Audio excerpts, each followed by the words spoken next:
A IA agora destaca que, se você tem um plano 401k, é essencial entender as obrigações de dívida e como elas podem ser ocultadas, legalmente ou não. Vamos abordar isso. Prepare-se. Nós vamos analisar Ed Zitron. Então esse cara é um pesquisador, do meu ponto de vista. Ele meio que surgiu do nada como alguém bem cético em relação à IA.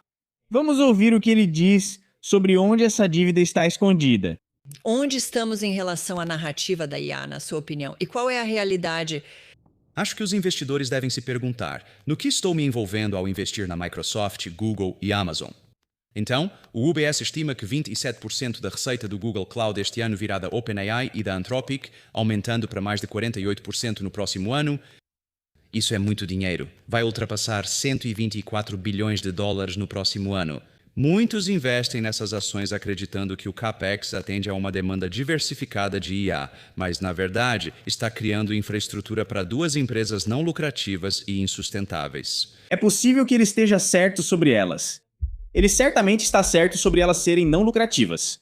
Ele pode até estar certo sobre o fato de que elas estão basicamente condenadas e que não serão essas as empresas que vão permanecer no mercado. Já vimos isso se repetir ao longo da história. Mas onde isso vai ficar mais interessante é quando entrarmos em algo que ele acabou de mencionar, que é o fato dessas empresas terem todo esse financiamento circular. Mais adiante, ele vai falar sobre isso ser parecido com a Enron e há outras pessoas por aí dizendo que isso é como a Enron. Agora, ele é muito cuidadoso ao mencionar isso. Mas uma das coisas que quero comentar hoje, enquanto analisamos isso, é que as coisas que estão sendo feitas não são ilegais, mas são extremamente arriscadas. Então, tenha isso em mente. Não é ilegal, mas nossa, isso é muito arriscado. O outro seria a Anthropic. Sim, você defende isso. Traga mais dados, pois citou a Microsoft. Mas e a AWS? Bem, era isso que eu estava dizendo. Então, a Barclays na verdade diz que este ano 13% da receita da AWS será tanto da OpenAI quanto da Anthropic. E no ano que vem será 18%. A AWS é bem maior que o Google Cloud. Agora, só para deixar claro, quando eu disse 27% este ano e 48% no ano que vem para o Google Cloud, eu quis dizer tanto Anthropic quanto OpenAI. A maioria não sabe que a OpenAI é grande cliente do Google Cloud. Não é um fato muito conhecido, mas isso foi mencionado pelo Stephen Ju, do UBS. Então, onde essas empresas estariam agora sem a Anthropic e sem a OpenAI? Bem, eu tenho sérias dúvidas sobre isso. Então, no ano calendário de 2025, de acordo com minhas próprias apurações sobre os números da OpenAI, 69% do crescimento ano a ano do segmento Intelligent Cloud da Microsoft veio, na verdade, da OpenAI. Sem isso, teria crescido apenas 8% ano a ano, o que mal supera a inflação. E estão vendendo para todo mundo o que eu considero meio que uma mentira. Sinceramente, é quase um escândalo. É aqui que fica interessante. Então chamar isso de escândalo é... Como sociedade, precisamos decidir. Isso é um escândalo ou não?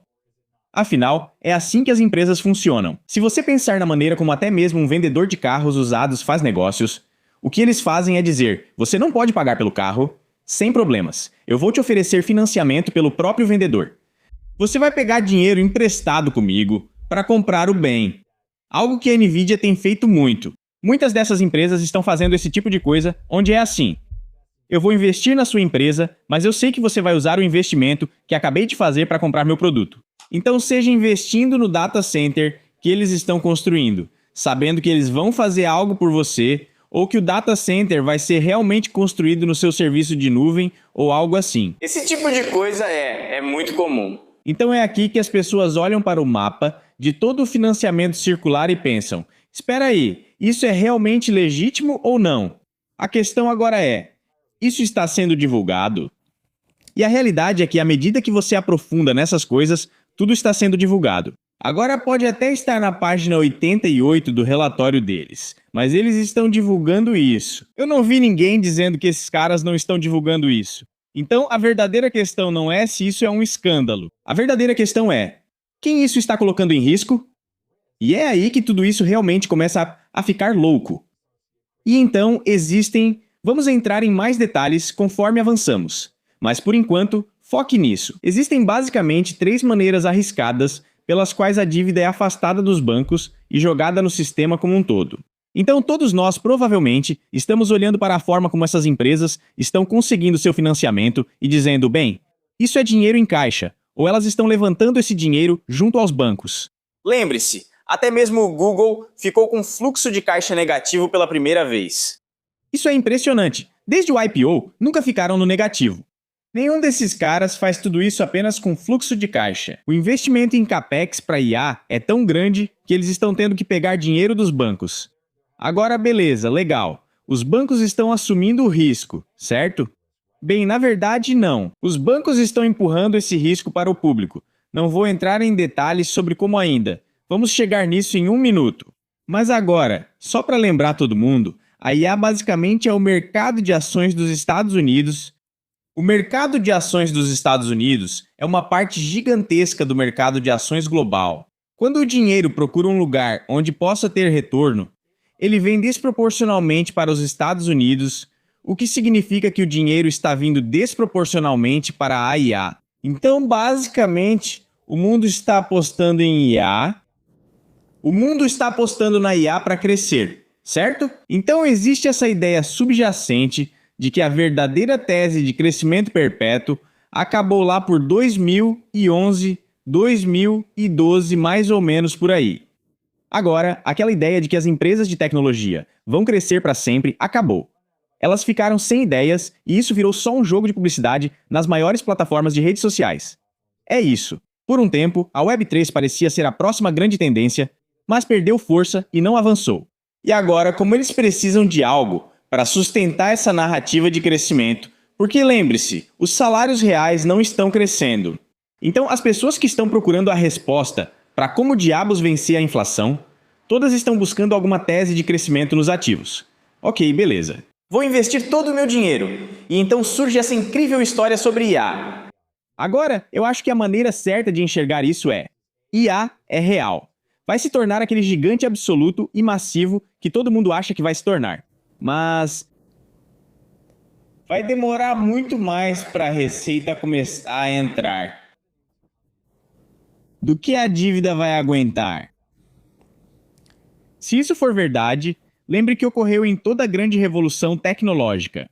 Então não tenho motivo para acreditar que a que está acontecendo agora, que tem exigências de CAPEX muito maiores para ser construída, vai ser diferente. As receitas entraram bem mais devagar do que o esperado. Isso foi antes da China começar a lançar coisas como o Kimi K3, onde agora estamos vendo as empresas dizendo: bom, isso é muito mais barato, então vou migrar para isso. Certo? Então esse é o grande novelo de preocupações com o qual estamos lidando. E o ponto principal, e de novo, vamos falar dos mecanismos separados em 1 minuto, mas o ponto principal é que os bancos não são burros. Então eles estão pegando essa dívida de alto risco, e estão empurrando parte desse risco basicamente para o seu plano 401k. Isso é uma simplificação exagerada, mas é por isso que as pessoas precisam entender o que está acontecendo. Vamos entrar mais nos detalhes do mecanismo em 1 minuto. Então isso volta àquela sensação de que temos empresas, o financiamento circular, toda essa circularidade e meio que criando demanda para os próprios produtos delas. Então, quando isso começa? Eu já perguntei ao convidado. Na sua opinião, quando a festa termina? Com o IPO da OpenAI, pode ser um ponto de virada. A empresa deveria abrir capital este ano, mas falhou há 1 ou 2 meses. E agora o New York Times informou que eles estão considerando adiar até 2027. Isso é letal para muita gente, mas a OpenAI e a Anthropic precisam de fluxos contínuos de capital. Eles não pagam suas contas com o fluxo de caixa existente. Eles não conseguem. Quando algo acontece com esse dinheiro, acho que é o primeiro dominó a cair. Mas, por outro lado, também existe o problema geral dos data centers não serem construídos muito rapidamente, levando de 12 a 36 meses dependendo do tamanho do data center que está sendo construído. O problema é que todo mundo acha que a IA vem do fluxo de caixa e de uma base de receita diversificada, mas na verdade não é assim. É algo bem restrito. A revista The Information informou há alguns meses que 89% das maiores empresas de IA, a receita delas vem só da OpenAI e Anthropic, sendo bem centralizada. Agora vou ficar um pouco nerd e vocês decidem se repetimos isso no futuro. Então vocês precisam entender que parte do motivo pelo qual o truque contábil que eles estão usando funciona é a forma como eles fazem os cálculos. Existe algo chamado EBITDA, ou seja, lucro antes de juros, depreciação. Droga, eu preciso, puxar aqui na frente. Acho que temos aqui. Eu sempre esqueço. Só preciso ver as letras. Lucro antes de juros, impostos, depreciação e amortização. Obrigado. Então, quando você está fazendo um cálculo de EBITDA, basicamente está dizendo: vou fazer meus cálculos meio que desconectados do mundo real. E o motivo de eu fazer isso é porque, sabe, uma vez que eu compro, é como se eu tivesse que desembolsar muito dinheiro de uma vez, mas só posso registrar a despesa aos poucos, ao longo do tempo. E isso acaba criando uma complicação. Seria ótimo se seu equipamento fosse durar para sempre, mas não vai. Então você vai ter que substituí-lo. Então isso se torna uma parte extremamente importante da forma como você conduz o seu negócio. A saúde real do seu negócio vai ser determinada pela frequência com que você realmente precisa substituir isso. Uma grande acusação sobre a IA é a falta de transparência sobre a frequência de substituição dos chips. Então, se você está dizendo que vai substituir eles a cada 5 ou 6 anos, e é assim que você está organizando o seu cronograma de EBITDA, então é como, ok, isso é basicamente conversa fiada, você está muito mais no prejuízo do que faz parecer. E essa é a realidade. Na verdade, acho que foi Warren Buffett que chamou o EBITDA. Foi ou Warren Buffett ou Charlie Munger. Eles chamaram isso de float reverso. Ou seja, você tem custos enormes no início, mas só pode fazer a dedução fiscal ou de despesas aos poucos, ao longo do tempo. Assim, isso vira uma forma das pessoas esconderem muita coisa. E aí tem outro tipo de contabilidade que você também pode usar, onde você realmente está mudando é chamado de, tipo, receita ajustada ou EBITDA ajustado, lucro ajustado ou EBITDA ajustado. E isso se torna algo que basicamente é completamente inventado. Agora, toda corporação pode alegar que seu modo de fazer as coisas é diferente.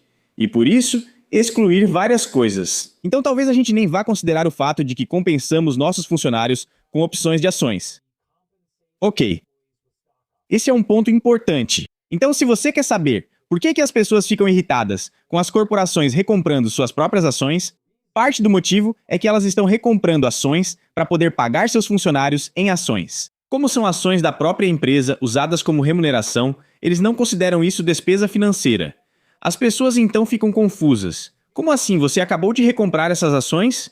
Então agora chega a esse ponto em que eles nem sequer registram isso como uma saída efetiva de caixa. E assim, fazem o negócio parecer cada vez melhor. Como analista financeiro, você sabe onde encontrar essas informações e pode fazer a due diligence para descobrir o que acontece nas empresas. Você pode ver exatamente onde a dívida está sendo transferida, onde há despesas que eles não estão declarando. E essa era a questão que Michael Burry estava tentando fazer todo mundo enxergar. Ele dizia: o cronograma de amortização deles não é honesto. E por não ser honesto, eles estão escondendo coisas. Acho que já eram cerca de 72 ou 76 bilhões de dólares em perdas, mas conseguiram esconder dizendo: não, como assim, 3 anos? Esses chips duram 5 ou 6 anos. Então, Michael Burry disse: cara, os números deles não são o que eles dizem. Agora, isso importa porque lembre-se, todo o jogo da IA, toda a aposta que o mundo está fazendo agora, se baseia em saber se a receita vai entrar antes da dívida vencer. Agora, se eles estão dizendo isso, estamos esperando que isso dure 5 ou 6 anos. Mas, na verdade, teremos que refinanciar de novo para substituir esses chips em 3 anos. Agora você só continua adiando essa lucratividade cada vez mais. E corre o risco de que, no final, eles sucumbam ao peso da própria dívida. E o que a Zitron está apontando aqui é que, olha, esses caras basicamente eles estão vendendo uma grande mentira agora que eu não acho que vá se sustentar juridicamente. Mas eles estão tentando fazer propaganda, deixar a imaginação das pessoas meio que viajar. Para te dar um número simples logo de cara, a manchete que na verdade é basicamente isso. São apenas lucros ajustados, que eu vou chamar de falsos. E acho que era EBIT ou EBITDA, que é melhor do que lucros ajustados. Charlie Munger chamou isso de besteira, dizendo literalmente, isso é só besteira. Torna-se muito importante para as pessoas saberem qual é a verdadeira amortização, o cronograma real de amortização, quando essas coisas serão lucrativas, quando precisarão captar recursos e quando o aumento das receitas vai se alinhar à capacidade de se tornar um motor econômico autossustentável. E sem isso, você se coloca em uma situação muito precária. Certo, vamos voltar para o Ed aqui. E isso é caro de fazer ou não em termos de construção de data center e tudo mais. E o que vai tornar a IA generativa muito boa? A capacidade dela de ser muito boa depende de acesso a muita informação. Então, isso não teria que ser, até certo ponto, concentrado? Quando falo em concentração, refiro-me à receita concentrada nessas duas empresas. Não entendo, mas não faz sentido que os mais expostos recebam? Vai ser concentrado até certo ponto? Quero dizer, Quando estamos falando sobre isso, Sightline Climate disse que, em fevereiro, eles viram cerca de 190 gigawatts de capacidade de data centers sendo construídos nos próximos anos. Já estava construído ou em planejamento. Se calcular com um POI de 1,3 chega a 12 milhões por megawatt, mais de 1,6 trilhão de dólares em receita anual seriam necessários para suprir esses data centers. Ter só 2 clientes não resolve, mesmo que sejam os que mais gastam, como a Anthropic e a Open.ai, pois não conseguem bancar tudo. Eles precisam de capital de risco. Mas eles só vão gastar 400 bilhões por ano, e isso se chegarem tão longe, o que eu não acredito que vão conseguir. E eles precisam de 1,6 trilhão, caramba. Cara, esses números são insanos. Eles estão antecipando sei lá quantos anos de receita. Pra dizer, ei, nossa ação vale isso. O que nem comentamos ainda. Não lembro se ele fala disso, mas a SpaceX IA continua aí. Por favor, confira isso. Mas tenho quase certeza de que ainda está sendo negociada abaixo do preço de abertura. Quando fez seu IPO, voltou a subir um pouco, mas ainda está abaixo de onde estava quando abriu o capital. Então, complicado. Está em candle vermelho. Caiu 9% hoje. Meu Deus, ok. Então agora, Jesus... E se piorar enquanto estamos aqui assistindo? Então imagina que todo mundo está fazendo essa grande aposta. Você tem essas exigências de receita que estão muito além da receita que você realmente está ganhando. E ainda há a dúvida se seus chips realmente duram o tempo que você afirma, o que pode significar prejuízo ainda maior do que se imagina. E além disso, você tem todos esses mecanismos de risco pressionando ainda mais para baixo. Então o que eu quero fazer agora em que minuto estamos? Só para eu ter uma ideia mais ou menos, ok. Então eu quero passar pelas 3 maneiras arriscadas pelas quais a dívida está sendo de fato repassada. Por isso, é fundamental entender. Como ele disse, essas empresas não conseguem gerar fluxo de caixa com o que estão fazendo, então elas precisam encontrar uma maneira de trazer dinheiro. E dado isso, até mesmo o Google agora está ficando com fluxo de caixa negativo pela primeira vez desde que abriu capital. Todos dependem dos bancos, mas eles não podem participar porque é muito especulativo. A IA é uma grande incógnita. A IA é incrível. Ninguém acredita mais do que eu. Mas se você é um banco regulado e começa a assumir grandes posições nessas empresas muito especulativas, os reguladores vão dizer algo como: cara, não seja ridículo, tá bom? Então os bancos pensam: precisamos encontrar maneiras de repassar um pouco desse risco, certo? Aqui estão as 3 principais maneiras. Esse risco está sendo jogado para um lugar que deveria preocupar você, onde ele vira um risco sistêmico para o investidor comum. Uma delas é a captação de recursos no atacado, ou seja, emprestar para quem empresta. Agora, em muitos casos, os bancos ainda estão realmente emprestando dinheiro para esses bancos, para as empresas. Eles fazem isso por meio de um intermediário, um banco sombra. Ok, o que é um banco sombra? Basicamente é um banco privado que não está sujeito ao mesmo tipo de regulamentações, que então empresta para essas empresas que estão fazendo os negócios. Então pode ser um capitalista de risco que vai até um banco sombra, uma empresa de private equity, qualquer um que vai até um banqueiro sombra consegue esse dinheiro. Pode ser o capitalista de risco ou a empresa de private equity levantando o capital. Eles podem buscar fundos de pensão, de onde obtém boa parte do dinheiro, mas precisam conseguir recursos de algum lugar. Esses caras dizem: vamos pegar o dinheiro com o banco. Agora o banco pode negar envolvimento. Eles não emprestaram direto para a IA, mas para nós, que repassamos o empréstimo para empresas de IA. Esse é o primeiro jeito. O segundo é algo chamado transferência de risco de crédito, certo? Às vezes os bancos fazem os empréstimos para os tomadores corporativos, mas eles usam tipo engenharia financeira para tirar o risco dos próprios balanços e fazem isso através desse mecanismo conhecido como transferência de risco de crédito. E ao fazer isso, você basicamente está tentando empurrar o risco, você empacota as coisas, certo? Então você diz: tudo bem, acabamos de assumir essa dívida. Vamos criar um instrumento financeiro e vender essa dívida para outras pessoas que irão comprá-la. E se isso te lembra de 2008, com os títulos lastreados em hipotecas, está exatamente correto. Mas agora é com IA. Você tenta remover o risco de crédito dos seus livros para que, se os reguladores analisarem, pareça que o prejuízo não ficou com você. Então isso é vendido para fundos de pensão. Por que as pessoas deveriam se preocupar com isso? Isso é distribuído no mercado, você faz o empréstimo, mas não precisa registrá-lo nos seus livros. E então o terceiro é o modelo de originação para distribuição. Você pode pensar nisso como uma esteira. Então, nesse método, o banco atua puramente como um intermediário. Então, eles estão reunindo um monte de empréstimos corporativos, como de software, infraestrutura de IA, coisas desse tipo. Eles agrupam tudo isso em um produto financeiro complexo, muito específico, desculpe, um produto financeiro complexo. Isso é chamado de CLO, uma obrigação lastreada em empréstimos. E então eles imediatamente vendem partes disso para pessoas e instituições que estão realmente tentando obter rendimento. Então isso inclui companhias de seguros de vida, fundos de pensão, mas isso cria uma espécie de armadilha. Assim o banco consegue embolsar grandes taxas por organizar o negócio.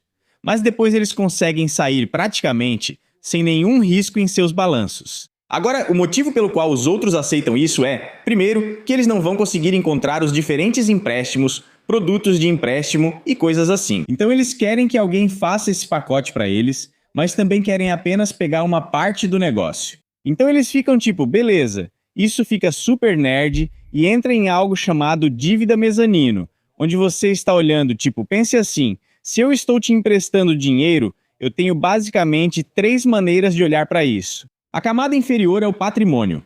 Estou apenas adquirindo participação acionária. Tenho maior potencial de ganho, mas se algo der errado, sou o primeiro a perder tudo. Então, se a sua empresa estiver com problemas, a gente vai consumir primeiro tudo o que eu tenho a receber. Isso simplesmente desaparece. Depois, chegamos à camada do meio, essa camada mezanine. Isso é algo onde eu meio que me protejo. Estou protegido porque quem está no capital próprio perde antes de mim, mas sou engolido antes do detentor da dívida sênior. Então, eu tenho um pouco de proteção, mas vou ter menos potencial de ganho. Mas ainda assim, vou ser eliminado antes do cara sênior. Se não posso ser o cara sênior, não quero ficar no meio. Vou empacotar isso e vender para quem busca risco intermediário. Com certeza não será AAA, talvez tenha classificação BBB. Então eu vou ficar em algum lugar no meio. Mas tem um potencial de ganho maior, porque tem uma classe de pessoas que vai ser prejudicada antes de mim. E aí você tem o topo dessas 3 camadas, que é tipo AAA, você só me deve o maldito dinheiro. E todo mundo é destruído antes que eu perca um único dólar do meu principal. Certo, então, de novo, eu vou aprender aqui se as pessoas gostam desse lance nerd de números ou não. Então, beleza, mas é isso que eles estão fazendo. Eles pegam aquela fatia do meio e vendem. Agora isso libera muito dinheiro no balanço patrimonial quase fictício do banco. Lembre-se, eles ainda estão expostos porque venderam só uma parte, mas no balanço parecem muito melhores. Um regulador observa e diz, você liberou 26 milhões de dólares, estou inventando esse valor. Você acabou de liberar esse dinheiro. Bom trabalho, cara. Você está indo bem, mas se tudo for por água abaixo, eles ainda estão expostos a essa dívida. Eles parecem bem no papel, mas a exposição deles ainda está lá. Então, enquanto as pessoas analisam isso, todo mundo faz perguntas como, isso é legal? Isso é um escândalo? Em vez disso, deveríamos estar falando sobre quanto risco está sendo jogado para os mercados. Como esse risco está sendo transferido. E o pior é que é complicado o suficiente para que a pessoa comum simplesmente não queira olhar. Elas não querem descobrir o que está escondido nem onde. O que tenho na carteira. E é por isso que, no mínimo, nunca perca isso de vista. Há um capital enorme sendo levantado. O risco está sendo diversificado para o mercado mais amplo possível. Tudo vai parecer relativamente limpo no papel. 2008. Mas na realidade, existe todo esse risco circulando por aí. Agora, isso vai acabar sendo como em 2008? Eu não sei, ninguém sabe. Porque isso é crédito privado. É muito difícil, se não impossível, descobrir a dimensão disso. Se vocês assistirem à análise detalhada que fiz sobre crédito privado, verão que esses mercados mostram sinais de estresse. Vamos juntar algumas dessas coisas. O mundo todo aposta em IA. A IA não consegue se financiar sozinha. A IA está tendo que levantar tanto capital que até empresas como o Google agora estão com fluxo de caixa negativo. À medida que assumem todas essas dívidas, eles podem estar se enganando ou simplesmente mentindo sobre o cronograma de depreciação do ativo, os chips. Isso é extremamente relevante em relação ao quanto de capex eles vão precisar, o que está diretamente ligado ao quanto de dívida eles terão que levantar. E então, essa dívida está sendo fornecida em grande parte pelo sistema bancário paralelo, conhecido como private banking, que não é regulado da mesma forma que os bancos tradicionais são regulados. Mas os bancos tradicionais estão usando isso como uma forma de ainda fazerem isso, mas esconderem, com ênfase no esconder, porque ainda está lá. É visível, todo mundo sabe o que está acontecendo, mas a matemática faz com que eles se enquadrem nas regulamentações. Então, os bancos que achamos que estão sendo protegidos, ou que foram protegidos daquele risco sistêmico ao qual sucumbimos em 2008, achamos que temos proteção contra isso porque esses bancos são regulamentados. Esses bancos, na verdade, emprestam dinheiro ao setor bancário paralelo, amplamente não regulamentado. E então o risco que eles carregam, eles estão diversificando ainda mais para os mercados normais, através de fundos de pensão, seguros de vida, etc. Certo? Então, tudo isso paira sobre nós enquanto fazemos a seguinte pergunta: será que realmente vamos conseguir gerar receita rápido o suficiente para lidar com isso? Como a China está dizendo, olha, essas receitas nunca vão chegar porque nós vamos tornar isso barato. Enquanto o iene está oscilando e o Tesouro dos Estados Unidos está dizendo ao Fed para disponibilizar mais dólares para tentar estabilizá-los, assim podemos estabilizar nosso próprio mercado de títulos. E tudo isso começa a parecer muito inquietante. Eu nem chego a falar do Irã, nem falo da China, nem dos dólares do Oriente Médio, dos quais certamente contamos, mas que talvez nunca venham. Muita instabilidade. Atualmente, ao ouvir as pessoas falarem sobre isso, elas não se limitam ao perfil de risco. O que está acontecendo? O que está ligado a quê? Ao ouvir isso, é importante trazer de volta: qual o perfil de risco? Quanto está sendo distribuído e qual minha provável exposição? Como eu diversifico para que, se tivermos um momento parecido com 2008, onde o crédito privado colapsa e, à medida que esses dólares são sugados da economia, como fica a minha vida? Se a IA realmente tiver essa lacuna do jeito que a internet teve e acabar sendo exatamente o que achamos que vai ser, mas com um atraso de 10 anos, como isso seria para mim? Como eu garanto que vou sobreviver a isso? Ok. Essas são as coisas enquanto vamos ouvir um pouco mais sobre isso. Mas enquanto pensamos sobre isso, é isso que queremos manter em mente. Balanços patrimoniais, sério. Bem, eu, Tom Bilyeu, sei muito sobre a OpenAI porque relatei seus demonstrativos financeiros auditados para o Financial Times. É uma empresa que está queimando dinheiro. Eles perderam 20,9 bilhões de dólares em 2025 e as coisas só estão piorando. O mais impressionante é que mais de 800 milhões de dólares da receita da OpenAI vieram da SoftBank para a Crystal Intelligence. E sim, esse é realmente o nome. O programa Crystal Intelligence deles, sobre o qual não encontrei nenhuma evidência de que algo realmente esteja acontecendo. A SoftBank, grande acionista da OpenAI, não tem assento no conselho. Então, pode continuar. Carol, mais uma pergunta, porém. Você fala sobre a exposição do Google Cloud, certo? Você mencionou 48% no próximo ano para esses 2 clientes. Reconheço que pessoas inteligentes estão à frente dessas empresas. Normalmente, você diria que estar exposto a poucos clientes não é muito bom. Você diria que empresas como a Alphabet ou qualquer hyperscaler não estão fazendo a devida diligência? Acredito que eles fizeram a devida diligência ao decidir criar e possuir grandes partes de seus maiores clientes. E, além disso, vamos possuir toda a infraestrutura deles. O Google tem um arranjo bem conveniente aqui. Eles compram TPUs a Broadcom vende TPUs para o Google. Elas são vendidas para a Anthropic e depois alugadas de volta para a Anthropic pelo Google, que dobra sua receita. Isso parece muito bom até você perceber que a Anthropic e a OpenAI são insustentáveis. O problema de chamar essas pessoas de inteligentes me lembra a Enron, os caras mais inteligentes da sala. Não estou dizendo que algo parecido acontece aqui. Estou apenas dizendo que você tem uma responsabilidade fiduciária, e está certa. Basta voltar aos casos da Enron ou da WorldCom. E acho que o ponto que estou levantando é que, com o Google, eles provavelmente pensaram que haveria mais clientes. Imagino que, com a Azure e a AWS, eles pensaram que haveria mais grandes empresas. Mas o problema com a Anthropic e a OpenAI é que elas levantaram 200, 300 bilhões de dólares em financiamento, mas na verdade levantaram mais porque a OpenAI e a Anthropic tiveram toda a sua infraestrutura construída para elas pela Microsoft, Google e Amazon. Eles não precisaram pagar. Acho que no julgamento de Sam Altman e Elon Musk, um executivo da Microsoft disse que custaram 100 bilhões de dólares. Então, são cerca de 70 a 80 bilhões de dólares em infraestrutura. O problema é que ninguém mais pode atingir esse tamanho ou ter tanta capacidade de computação. Ninguém mais podia pagar por esse poder computacional e realizar os pré-treinamentos necessários. Agora a China está chegando logo atrás deles, certo? E não está claro como alguém realmente lida com qualquer um dos problemas que venho listando há anos, que são insustentáveis, não lucrativos e também não está realmente gerando retorno sobre o investimento em IA.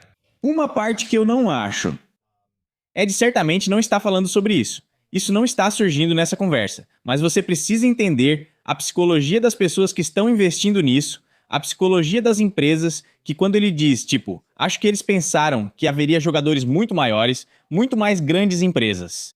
Acho que eles têm uma mentalidade diferente quando estão olhando para o que está acontecendo aqui. Então a narrativa inicial era uma coisa e agora está mudando para outra. A narrativa inicial, antes de entenderem o tamanho do capex, era que seria preciso escalar data centers para manter o avanço da inteligência dessas tecnologias. Antes das pessoas perceberem que não haveria, 300 empresas como a OpenAI, a narrativa era diferente. A narrativa agora é: estamos construindo uma rede elétrica, mas em vez de eletricidade, obtemos inteligência. Sim, teremos que investir muito no começo, como instalar a infraestrutura da internet. Assim, criaremos nossos próprios clientes. Neste momento, poucas pessoas aproveitam isso porque ainda não entenderam o que a IA será, assim como antes não entendiam o que a internet viria a ser. Mas lembre-se, essas pessoas estão olhando para isso e dizendo: eu sei como isso aconteceu. Da última vez, o que acabou acontecendo foi que todo mundo se envolveu demais. Acabou havendo esse atraso. E mesmo assim, as pessoas ainda acabaram vencendo, ganhando quantias absurdas de dinheiro. Lembre-se, todas as pessoas mega ricas de hoje, com exceção do Elon Musk, que realmente fez seu nome com carros, mas ele só conseguiu isso por causa do sucesso dele na internet. De qualquer forma, a grande maioria das pessoas super ricas de hoje ficou rica nessa segunda onda da internet. Então, depois da crise, as pessoas pensam: graças a Deus que essa infraestrutura existe. E agora vamos construir em cima disso. Então todos esses caras meio que esquecem a dor daquele intervalo, o fato de que houve um intervalo tão grande. Eles percebem que não existe mais uma história de hipercrescimento. Se quiserem obter retorno, precisam encontrar a próxima grande novidade. A IA acaba se mostrando realmente a próxima grande coisa. Eles estão se enganando sobre o fato de que provavelmente vai haver esse período de calmaria no meio. Que quase certamente uma leva de investidores excessivamente endividados vai quebrar antes de chegarmos à geração dos herdeiros, que vai surgir e, na verdade, serão os Jeff Bezoses do mundo, que vão construir as próximas grandes coisas com base nisso. Então, onde eu acho que eles estão cometendo um erro é que ainda estão assumindo toda essa quantidade insana de dívida. Eu não acho que eles estejam errados em pensar que precisam estar aqui, que precisam estar em IA, que precisam construir em cima disso. Eu acho que eles só precisam ser mais cuidadosos ao lembrar que se você quer ser uma das pessoas que fornecem a inteligência como commodity, então sim, você precisa agir agora. Você deve estar nos data centers. Tudo certo, mas descubra quem serão seus clientes. Se agora você não tem como esperar 5 ou 10 anos para obter toda a receita e pagar o data center, sabendo que ainda precisará comprar chips e mais, isso pode gerar problemas. É essa parte que me preocupa. Se você pensa, beleza, vou esperar, vou deixar que essa primeira geração descubra se há um problema, pois isso diz respeito às empresas que usam a inteligência, não a inteligência central. E sim, estou super consciente da ideia de que você quer ser o fornecedor das ferramentas. Mas lembre-se, você quer ser a geração que herda as ferramentas quando estamos falando de infraestrutura incrivelmente cara. Imagine que fosse preciso primeiro construir minas de ouro para depois as pessoas minerarem. Só depois disso seria possível fornecer as ferramentas. Os data centers são essas minas. Então, se você pensar nisso como inteligência comoditizada, fornecendo eletricidade, agora estamos esperando todas as coisas que usam eletricidade serem construídas. E você quer participar, seja lá o que essas coisas tenham em comum, chips ou outra coisa. Para não depender de quem vença, essas são as ferramentas. Ou você quer fazer parte das empresas que vão ser construídas em cima disso. Da mesma forma que o Facebook foi construído em cima da internet, a Amazon foi construída em cima da internet e assim por diante. Por isso, é importante entender em que ponto estamos na linha do tempo. O futuro é incerto, então não há garantia de que esse intervalo realmente ocorrerá. Isso sempre aconteceu, mas não há garantia de que será igual agora. Em que momento estamos? Quão certo estou de que isso ocorrerá assim?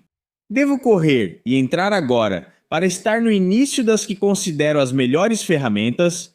E será que estou certo nisso? Se você considera os data centers as ferramentas, terá problemas. Estou certo? De qual geração de investidores faço parte? Eu sou aquele que vai ser destruído se eu estiver certo sobre esse cronograma? Ou eu sou aquele que vai fazer parte da geração que vai herdar? E aí, obviamente, temos o que já estávamos falando antes, que é todo o risco sistêmico. E como eu me protejo disso se essa queda realmente acontecer? E todas as empresas que são grandes agora, todas as empresas que fazem valer a pena construir os data centers, vão à falência. E agora temos um período de espera antes de conseguirmos trazer essa geração de herdeiros para realmente construir essas coisas, certo? Bem rápido. Parece que estamos chegando perto do território de grande demais para falir, onde, embora devêssemos deixá-las ser como as ferrovias, as empresas fracassadas e não lucrativas, parece que estamos.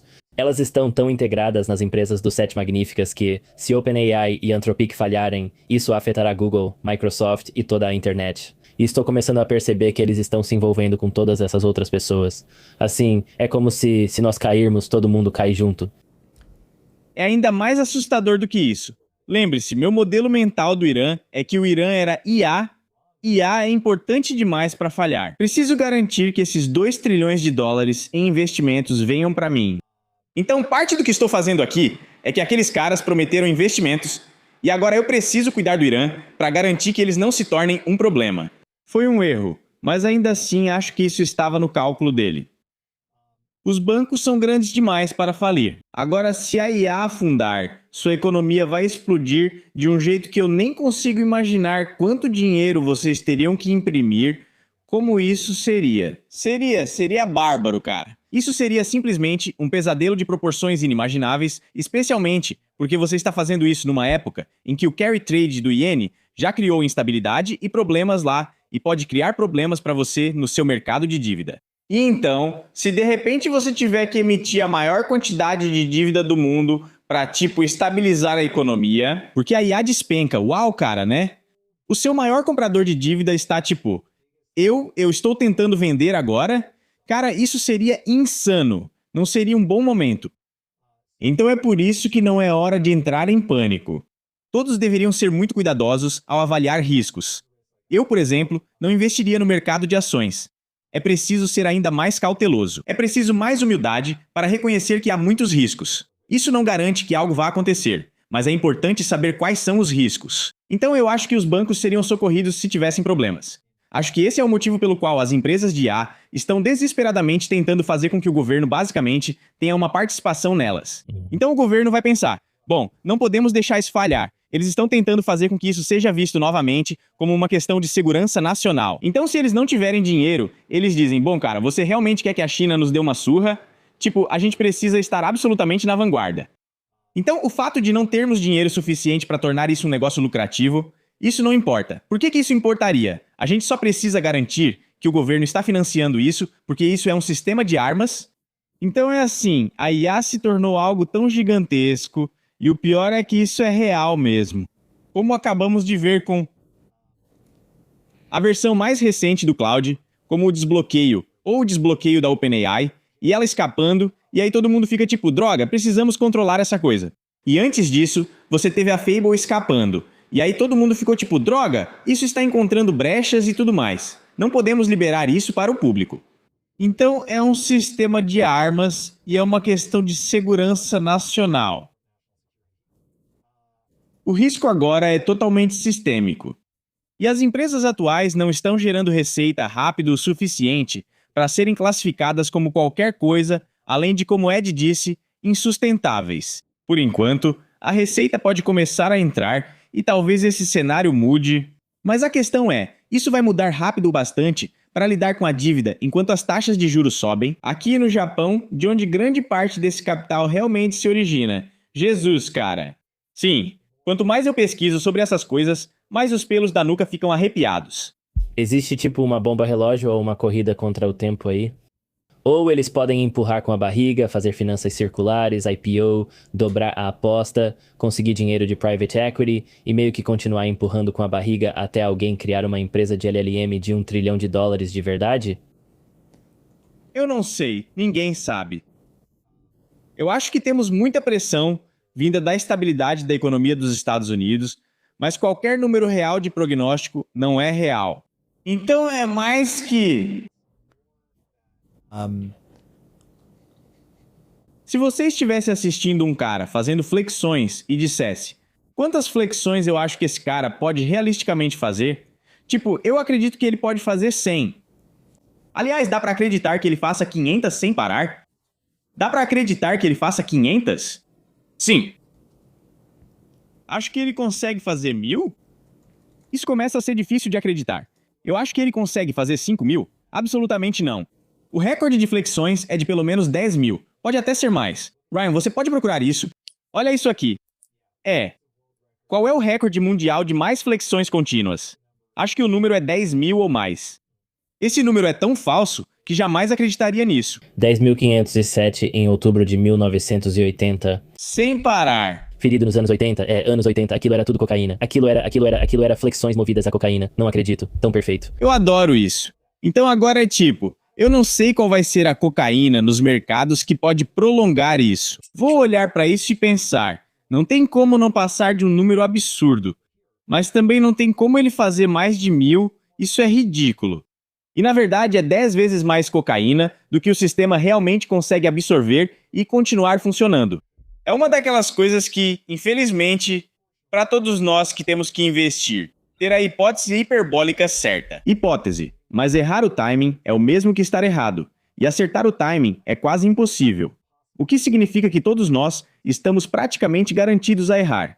Por isso eu construo minha estratégia tentando dizer, eu sei que vou errar. Então, como diversifico o suficiente, sabendo que não vou prever meus erros? Se eu estiver bem diversificado, nem tudo pode dar errado ao mesmo tempo, pois os ativos se movem de formas diferentes. Então é tipo, ok, será que eu consigo realmente fazer isso? E aí está a mágica de tudo isso. Você consegue realmente se colocar em uma situação em que está errado, mas está preparado, literalmente preparado, de forma estrutural, para estar errado, e ainda assim sair do outro lado bem. Porque estar com 3% de lucro, em um momento em que todo mundo está com 30% de prejuízo, é como se você estivesse saindo por cima, lucrando enquanto todo mundo perde. E só para lembrar, Ray Dalio, por exemplo, durante o crash de 2008 ainda teve um retorno de 9%.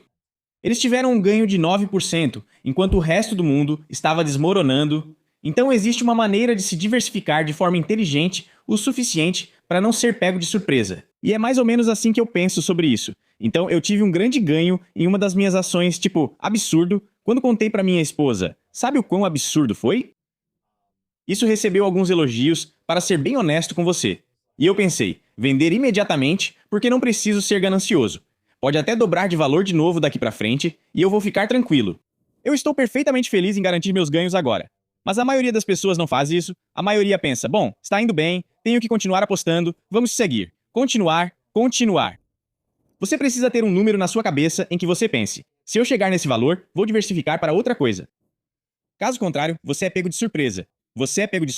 Da última vez que você esteve aqui com a gente, tivemos uma resposta realmente incrível, para ser sincero. Muitas pessoas que não eram público habitual do nosso programa viram e ouviram o que você fez. E realmente parecia que o que você está dizendo está ressoando com muitas pessoas. Como se houvesse, foi quase como se existisse esse fervor anti-IA por aí. Só quero saber por que você acha que isso acontece. Então não tenho certeza se é realmente anti-IA. Não me entenda mal, mas acho que também é contra trapaças financeiras. Acho que todo mundo percebe o financiamento circular. Eles percebem que Microsoft, Google e Amazon obtêm quase toda a receita de IA, seja vendendo produtos aos clientes ou pelos gastos com computação da Anthropic e da OpenAI. Hoje, a vida da pessoa comum é cara, difícil e complicada. Conseguir financiamento imobiliário também é muito difícil. Se você monta um data center teórico em 36 meses para GPUs da NVIDIA, os bancos fazem de tudo para financiar. A Core acabou de emitir um título de 9%. Você pode captar qualquer quantia com um data center. Acho que as pessoas percebem que a IA não cumpre o que prometem. Eles veem a opulência dos líderes da indústria de IA. Eles também percebem que estão sendo enganados e assustados de propósito, além de todo esse financiamento circular absurdo. Então isso é o que me preocupa. Estamos criando todo esse risco sistêmico e esse risco realmente é real. E se isso der errado, você vai ver o povo com tochas e forcados. As pessoas vão perder a cabeça. Já existe um sentimento anti-IA enorme. Se você somar a isso que vocês acabaram de quebrar, a economia com essas iniciativas de alto risco em IA, porque queriam crescer a qualquer custo, sendo que vocês já eram ricos e já era difícil para a pessoa comum sobreviver. E agora vocês queriam ficar ainda mais ricos. Queriam o quê? Um bunker ainda maior. As pessoas vão perder completamente a cabeça. E esse é um daqueles momentos em que, cara, eu espero mesmo que a prudência comece a prevalecer. Que pelo menos a pessoa comum comece a se proteger de parte desse risco sistêmico que está sendo colocado aí, para que, se acontecer, não aconteça com você. Sempre acreditei que talvez você não consiga salvar a sociedade, mas sempre pode salvar a si mesmo. Então pense, para onde isso vai? Porque, cara, se isso quebrar, a gente vai ter um problema sério. Então é muito interessante. Ed, eu acho, está se tornando tão grande justamente porque ele é um pessimista. Ele está dizendo, escutem, pessoal, isso não está indo tão bem quanto vocês pensam. Essas são as questões que as pessoas devem observar, e ele apresenta provas e faz um mapeamento. Então, com certeza, vocês podem esperar que a gente traga essa voz mais vezes no futuro. Mas se você está tentando entender por que eu abordo os assuntos que abordo, tudo isso faz parte da resposta. Nós temos um direcionamento cultural. Nos Estados Unidos, com certeza, e de forma mais ampla no Ocidente, isso está ficando cada vez mais distorcido a cada dia. E, portanto, entender como todas essas peças se conectam, como muito do que estamos vivendo agora, é, na verdade, um eco de 2008, do qual nunca nos recuperamos. É um eco das coisas que aconteceram no sentido de tornar a vida mais cara para a pessoa comum durante a Covid.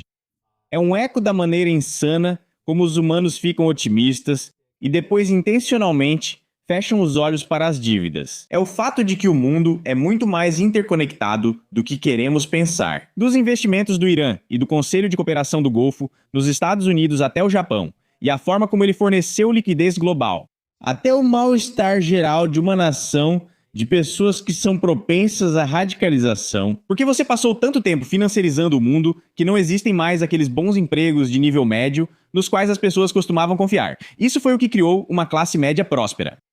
Tudo isso acontecendo ao mesmo tempo em que o Islã, como cultura, tem muito mais energia, muito mais impulso para se expandir e conquistar pessoas, tudo acontecendo simultaneamente. É um momento louco em que a ordem mundial culturalmente, economicamente e militarmente está mudando agora, em tempo real. E estou tentando garantir que estou prestando atenção a todos esses diferentes aspectos que se reforçam mutuamente e compartilham energia nesse mesmo formato circular em que essas empresas estão investindo de forma circular.